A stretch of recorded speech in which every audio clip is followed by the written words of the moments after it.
You know the media is beginning to melt down over the latest election trends favoring Trump when this kind of stuff happens. Should he release the results of the cognitive test? It's unnecessary. He's on display every minute. So it's unnecessary. You concede that he didn't release his medical records. You don't want to know things like his cholesterol level, whether he's dealing with any issue that we may not know about, if he's going to be commander-in-chief. And he also said he would release cognitive tests. Listen to your question. Should he release that? The American people, Kristen, the American people don't care about the cholesterol level of Donald Trump. They care about the cost of living and the fact they cannot pay for groceries. That was the clearest indication to me that they're getting desperate. Joining me now, Speaker of the House, Mike Johnson. Mr. Speaker, good to see you tonight.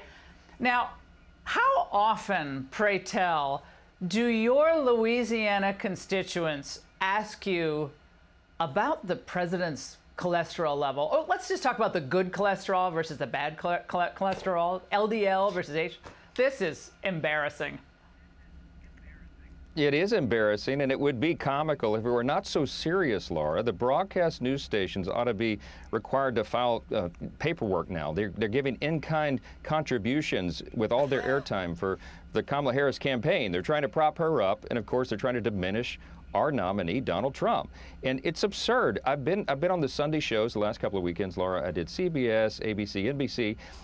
I'm mostly asked about January 6th, the 2020 election, and now Donald Trump's cholesterol. The people don't care about this stuff. The people care about the cost of living. They care about the wide open border. They care about the crime rate and the weakness we're projecting on the world stage. And Democrats can't address any of that because they have no answers for it. And that's why this turns into a charade. And meanwhile, when you have like J.D. Vance going on these talk shows, and I think I don't know if these anchors don't prepare or they're just used to talking to each other. They don't know what to do. They're really at a loss. It's just a normal answer. Like, well, it's really bad when any apartment buildings are taken over in Colorado by a vicious Venezuelan gang, but it's only a few apartment buildings. This is insanity. Yeah, I think it's a contribution to Trump, not to Harris. I think this actually helps Trump. Well, it does. It points out the absurdity. It shows the obvious bias, and it illustrates why no one trusts the mainstream media anymore. And they're messing with the wrong Marines when they get J.D. Vance on the air or somebody like me. I mean, I know what I'm talking about. J.D. knows what he's talking about, right? They can't trip us up on, things happening in Congress or around the country, and we'll push back. And I think that's really important. I think all Republicans, all conservatives everywhere at every level need to push back against this stuff. They have been spinning the facts. They're trying to run a campaign based on fantasy and not fact, and it's up to us to put the real information out there. We look forward to every opportunity to do that. Well, how often does Kamala Harris get her ears cleaned? We want to know. Inquiring minds, this is crazy.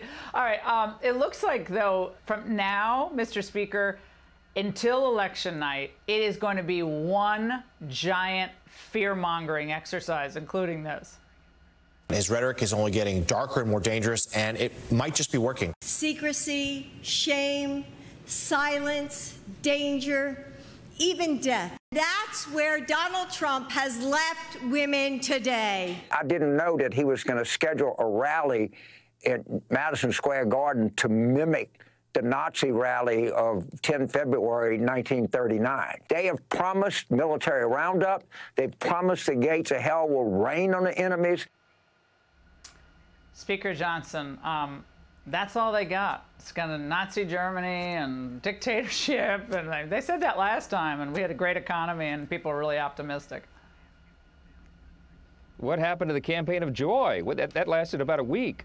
This is dark and ominous, but what's really dark and ominous, Laura, of course, is the record of Harris and Biden and what the Democrats have done to the country. That's what people care about. I am traveling nonstop. I've done events now in 227 cities across 40 states. We're going to keep going all the way through Election Day. Laura, I go to the blue states, the swing districts, the places Republicans are not expected to do well, because that's where we're going to win these House races. And I'm telling you, something is happening out there. People are fed up and they are fired up. They know about the record, and all this rhetoric and everything's not going to matter. I think this is going to be an election about record and not rhetoric. I think it's going to be policy, not personality. And I am absolutely convinced Donald Trump's going back to the White House. We're going to take back the Senate, and we're going to grow the House majority because of it. Well, if it's about personality, Trump definitely beats Kamala Harris in my book. Mr. Speaker, That's right. We win that too. And he's funny, and she is absolutely as funny as a thumbtack. Mr. Speaker, thank you so much. Hey, Sean Hannity here. Hey, click here to subscribe to Fox News YouTube page and catch our hottest interviews and most compelling analysis. You will not get it anywhere else.